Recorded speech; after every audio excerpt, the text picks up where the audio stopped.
अस्सलाम वालेकुम। क्या हाल चाल? उम्मीद करते हैं कि आप खैरियत से होंगे और हमारी दुआ है कि आप हमेशा खुश रहें, हंसते और मुस्कुराते रहें और इसी तरह हमें अपना प्यार दिखाते रहें। बिल्कुल जी, मेरा नाम मुअज्जम है जी। मैं मुतारिक में मैं हूँ। मोहम्मद यूसुफ। तो आज हम जिस वीडियो पर हेल्प करने जा रहे हैं, वीडियो का टाइटल है 10 lakh job in 18 month. Oh. PM Modi finally takes a huge step, major boost for the economy. Oh क्या बात क्या है। बात है, क्या बात है। 10 लाख नौकरी। वैसे इमरान खान भी बोलते थे 2020 नौकरियों का साल है। 1 करोड़ 1 करोड़ का चूना देता था। 1 करोड़ नौकरियां। तो वो नौकरियां दी किसको, मैंने समझ नहीं लगी। लॉन्ग रात वालों को आपको समझ लग जानी चाहिए भाई अच्छा, अच्छा। साहब। चलो जी, वीडियो देखकर अपना रिव्यू पर देंगे। कौन करते हैं जी? 1 2 3 स्टार्ट। नमस्कार, नहीं वेलकम यू वर्ल्ड अफेयर्स। मैं हूं प्रशांत धवन। 10 लाख नौकरियां दी जाएंगी भारत में आने वाले 18 महीनों में। ये एक मेजर अनाउंसमेंट करी है हमारे देश के पीएम ने। और आप देखोगे हमारे देश के जो भी मिनिस्टर्स हैं कॉन्ग्रेचुलेट कर रहे हैं पीएम को और कह रहे हैं कि पीएम ने एक बहुत ही अच्छा स्टेप लिया है, क्योंकि इसका बड़ा इम्पैक्ट आने वाला है इंडियन इकोनॉमी पर और इंडिया के अनएम्प्लॉयमेंट रेट को कम करने में। मैं आपको ये बता दूं कि 10 लाख नौकरियां आने वाले 18 महीने, इसका मतलब यह है कि हर रोज की 1850 नौकरियां। तो मतलब कि बहुत सी सरकारी नौकरियां आने वाली है यूपीएससी में, एसएससी में, रेलवेज में। और इस सब का जो बर्डन है ये भारत के बजट में भी बढ़ने वाला है। नाउ डिस्कस करेंगे इस वीडियो में कि 10 लाख नौकरियां, ये जो अनाउंसमेंट है पीएम मोदी ने क्यों करी है, टाइमिंग यहाँ पर इंपॉर्टेंट क्यों है और ओवरऑल इससे कितना खर्चा आ सकता है। तो बहुत कुछ आपको जानने को मिलेगा। Lot to know, lot to discuss as always. But before we begin, आगे बढ़ने से पहले आपसे एक क्वेश्चन पूछूंगा। हाल ही में भारत सरकार ने लॉन्च करी है एक बहुत ही इंपॉर्टेंट स्कीम, अग्निपथ स्कीम। बड़ी न्यूज में है जी अग्निपथ स्कीम। इस टॉपिक पर मैं अलग से वीडियो लेके आऊंगा कि अग्निपथ स्कीम क्या है, क्यों ये इंडिया के लिए इंपॉर्टेंट है। तो आपको बताना है कि अग्निपथ स्कीम किस सेक्टर से रिलेटेड है। ये है यहाँ पे आपकी ऑप्शन, इसरो मतलब space sector, option B arm forces, option C mining sector, या फिर option D foreign services. Comment section में सब लोग करो उत्तर, सही आंसर आपको मिलेगा वीडियो के एंड में। नाउ पीएम मोदी ने जब ये अनाउंसमेंट करी कि 10 लाख नौकरी आने वाली है 18 महीने में, और ये ऐसा कुछ नहीं है कि एक लॉन्ग टर्म प्रोजेक्ट है। काफ़ी बार कहा जाता है कि देखिए नौकरियां आएंगी, फिर नौकरी आराम आराम से आती है। यहाँ पर सरकार पहली बार कह रही है कि मिशन मोड में हम नौकरियां लेके आएंगे। ये जो 10 लाख नौकरियां हैं डेफिनेटली आने वाली है। एटलीस्ट गवर्नमेंट की जो लैंग्वेज है इससे यही लग रहा है कि द एम्प्लॉयमेंट विल कम। और प्राइम मिनिस्टर ने इसकी अनाउंसमेंट करते टाइम ये भी बोला कि मैंने देश की जो मिनिस्ट्रीज हैं, सेंट्रल गवर्नमेंट की जो मिनिस्ट्रीज हैं, वहां पर ह्यूमन रिसोर्सेज का स्टेटस देखा, नोटिस किया कि बिल्कुल यहाँ पर जगह बनती है, बहुत से लोगों को हम रोजगार दे सकते हैं। तो ये सब देखते हुए मिशन मोड पे हम नौकरियां दे रहे हैं। अब यहाँ पर आप कहेंगे अचानक से हम ये इतना बड़ा स्टेप क्यों उठा रहे हैं। रीज़न आपके सामने है। दुनिया भर में हम देख रहे हैं कि अनएम्प्लॉयमेंट बढ़ रही है। हो यहाँ पर क्या रहा है कि जैसे जैसे यूएस का फेडरल रिजर्व इंटरेस्ट रेट बढ़ाता जाएगा, दुनिया भर में जो इन्वेस्टमेंट है प्राइवेट सेक्टर में ये कम होती जाएगी। तो प्राइवेट सेक्टर से जो एम्प्लॉयमेंट हम उम्मीद करके बैठे थे आएगी, ये हो सकता है कि 1-2 साल तक ना आए। इसका मतलब ये नहीं है कि कोई प्राइवेट सेक्टर पिट गया है। अभी के लिए 1-2 साल तक थोड़ी सी प्रॉब्लम रह सकती है। ओवरऑल इन्वेस्टमेंट हो सकता है कि पहले के मुकाबले थोड़ी बहुत कम आए। और ये ग्लोबली देखा जा रहा है, ये सिर्फ कोई इंडिया का आपको केस नहीं दिख रहा। ग्लोबली आप अगर देखो तो इंटरनेशनल लेबर ऑर्गेनाइजेशन ने यह कहा था कि 207 मिलियन अनएम्प्लॉयड यूथ हैं। और इसको लेकर यूनाइटेड नेशंस अलग से काफी बार कह चुका है कि दुनिया भर में जो यूथ है यहाँ पर इनको रोजगार नहीं मिल रहा। यूएस में आप देख लो, यूएस में अनएम्प्लॉयमेंट रेट धीरे धीरे बढ़ता जा रहा है। वहां पे अगर नौकरियां हैं भी तो क्वालिटी नौकरियां नहीं है। एक टाइम पे यूएसए जो होता था लैंड ऑफ अपॉर्चुनिटी, वो अपॉर्चुनिटी यूएस में इतनी आपको मिलेगी नहीं। और फिर इंडिया में भी आप अगर देखें तो अनएम्प्लॉयमेंट रेट धीरे धीरे बढ़ता जा रहा था। इसके पीछे बहुत से कारण है, मगर ओवरऑल बताया जाता है आज के समय कि इंडिया में जो अर्बन एरिया है यहाँ पर अनएम्प्लॉयमेंट रेट है 7.8% और रूरल इंडिया में अनएम्प्लॉयमेंट रेट है 7%। मगर ये जो आंकड़े हैं रियल पिक्चर नहीं बताते। आप स्टेट वाइज देखोगे तो पता लगेगा कि कई जगह तो हालत पाकिस्तान जैसी हो रखी है। अब फॉर एग्जांपल हरियाणा को आप अगर देखो, ये आपके सामने मैं डेटा दे रहा हूँ CMIE का, ये अनएम्प्लॉयमेंट रेट प्रॉपरली फॉलो करते हैं इंडिया में। हरियाणा में आप अगर देखो अनएम्प्लॉयमेंट रेट ऑलमोस्ट 25% के आसपास आपको मिलेगा। पाकिस्तान के कंपैरिजन में अगर हम देखें तो पूरे पाकिस्तान में अनएम्प्लॉयमेंट रेट अभी के लिए 27-28% के आसपास झूल रहा है। तो हरियाणा में अनएम्प्लॉयमेंट रेट बहुत ज़्यादा है, दिल्ली में अनएम्प्लॉयमेंट रेट आपको बहुत ज़्यादा मिलेगा, गोवा में बहुत ज़्यादा मिलेगा, बिहार में 13% का अनएम्प्लॉयमेंट रेट आपको मिलेगा, फिर झारखंड, जम्मू कश्मीर, हिमाचल प्रदेश, कई जो हमारी मेजर स्टेट्स हैं जहां पर बड़ी आबादी रहती है, राजस्थान को आप देख लीजिए, राजस्थान में 22% अनएम्प्लॉयमेंट रेट।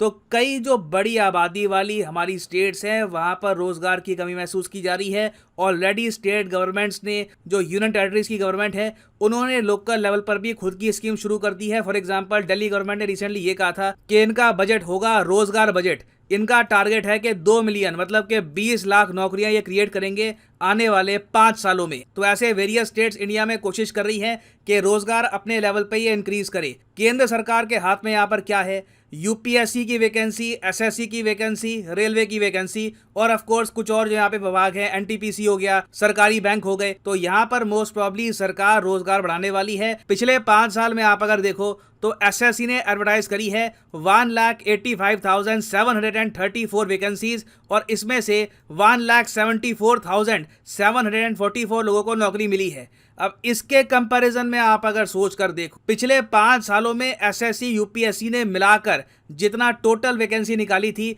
ये 2 लाख के आसपास थी। अब पीएम मोदी कह रहे हैं आने वाले 1.5 साल में हम 10 लाख नौकरियां अनाउंस करने वाले हैं, 10 लाख लोगों को नौकरियां यहां पर मिलेंगी। तो इसका कितना एक पॉजिटिव इंपैक्ट आने वाला है इंडिया की इकोनॉमी पर और ओवरऑल इससे अनएम्प्लॉयमेंट रेट भी काफी हद तक कम हो जाएगा। अब यहाँ पर हम मुझसे यही पूछोगे कि इस सब की वजह से टोटल खर्चा कितना आएगा, क्योंकि अब सरकार तो देखो अपना जो सरकारी खजाना है जो सरकार ने बचा के रखा हुआ था रेनी डेज के लिए, खराब दिनों के लिए, अब सरकार धीरे धीरे खर्चना शुरू कर रही है। चाहे पेट्रोल डीजल के रेट हो, भी पेट्रोल डीजल के रेट को भी आप देखोगे इन द फ्यूचर और ज़रा कंफर्टेबल किया जाएगा ताकि आम आदमी को इतनी ज़रा उसे तकलीफ ना हो।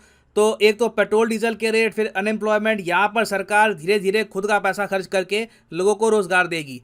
मगर इसमें खर्चा कितना आएगा ओवरऑल देखो, अगर हम 2018-19 की रिपोर्ट देखें ऑन पे and allowances of the central government employees, ये केंद्र सरकार की बात कर रहा हूँ, राज्य सरकारों की बात नहीं कर रहा।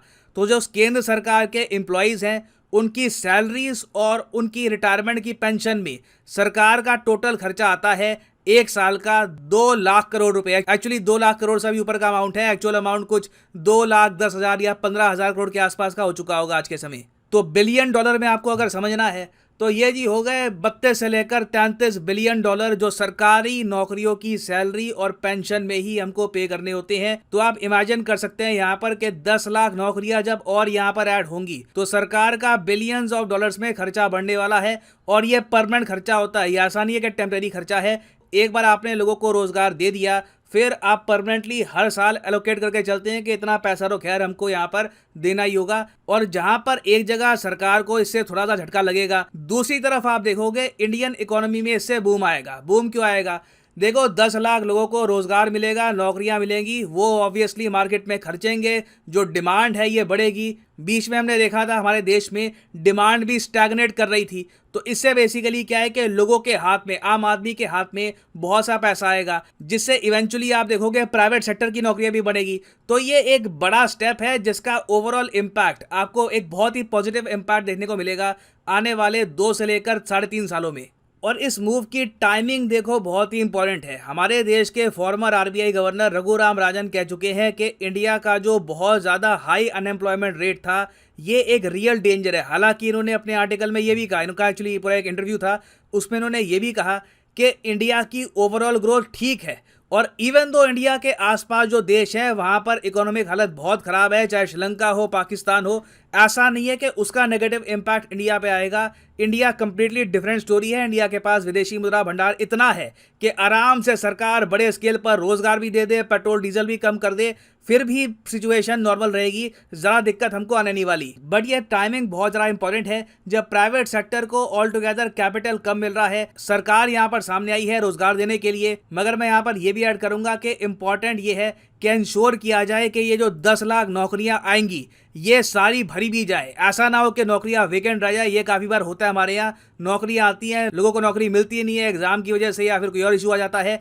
तो इम्पॉर्टेंट है कि ये 10 लाख नौकरियों का जो एग्ज़ाम है प्रॉपर तरीके से कंडक्ट हो, लोग नौकरी लगे, बेरोजगारी कम हो, the country will benefit from it. ना वापस आते हैं अपने प्रश्न की तरफ कि सरकार ने रिसेंटली लॉन्च किया है अग्निपथ स्कीम को। यह अग्निपथ स्कीम किससे रिलेटेड है? तो सही उत्तर यहाँ पे आपका हो गया ऑप्शन बी, आर्म फोर्सेस से रिलेटेड है अग्निपथ स्कीम। और हाँ, फाइनली आप लोगों के लिए एक बहुत ही इंपॉर्टेंट मैसेज, सारे अनअकैडमी कोर्सेज पर एक बहुत ही स्पेशल ऑफर स्टार्ट हो चुका है। चाहे यूपीएससी का कोर्स हो, एसएससी का, बैंक, नीट का कोर्स हो, सब में आपको 6 महीने एक्स्ट्रा मिलेंगे अगर आप कोर्स परचेज करते हैं। तो फॉर एग्जाम्पल मान लीजिए आप प्रिपेयर कर रहे हैं फॉर यूपीएससी, आपने किया लिंक पर क्लिक, तो यहाँ पर आप देखोगे आप जो भी कोर्स परचेज करते हो, जो 12 महीने से ऊपर का कोर्स है, यहाँ पर 6 महीने एक्स्ट्रा आपको मिलेंगे। तो अगर आप 1 साल का कोर्स परचेज करते हो, ऑटोमेटिकली आपका कोर्स बन जाएगा 1.5 साल का। तो अगर आप ये कोर्सेज परचेज करना चाहते हैं तो जो प्राइसेस लिखे हैं ये पे मत कर देना, सिंपली यहाँ पर कोड यूज करो PD10 और प्राइसेस गिरने शुरू हो जाएंगे, आप यहाँ पर पैसे सेव कर पाएंगे।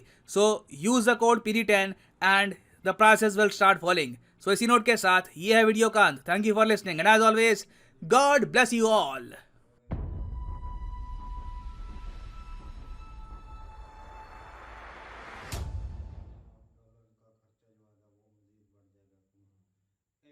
और कितने बिलियन ऑफ डॉलर का खर्चा जो आएगा वो मज़ीद बढ़ जाएगा।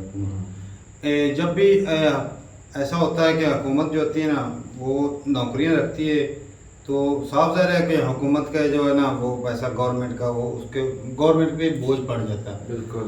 और पाकिस्तान की मैं बात करूँ ना तो पाकिस्तान में ऐसा होता है कि जो हमारे जो होते हैं ना जब जो हुकूमत गरीब हो जाती है तब वो लॉन्च करती है नौकरियां। तो वो पता है कि जब जाना लगती है ना हुकूमत उनकी जाने वाली होती है इलेक्शन के दौर से पहले। जो है खान साहब ने ये जो पेट्रोल डीजल की कीमतें कम की और वो अलग बात है यूसुफ कि जब किसी की गवर्नमेंट जाने लगती है ना, मतलब जब इलेक्शन का दौर आ जाता है तो वो नौकरियां इतनी ज्यादा लगा देते हैं ना, वो लोगों को नौकरी पे रख लेते हैं।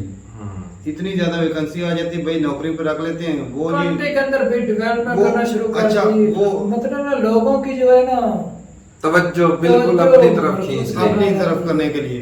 तो कहने का मतलब ये है कि वो उनके माइंड में ये होता है कि अगर जो नौकरियों की वजह से लोग जो है वोट भी देना शुरू हो जाते हैं कि ये बंदा तो अच्छा है, इसने हमें नौकरी दी है।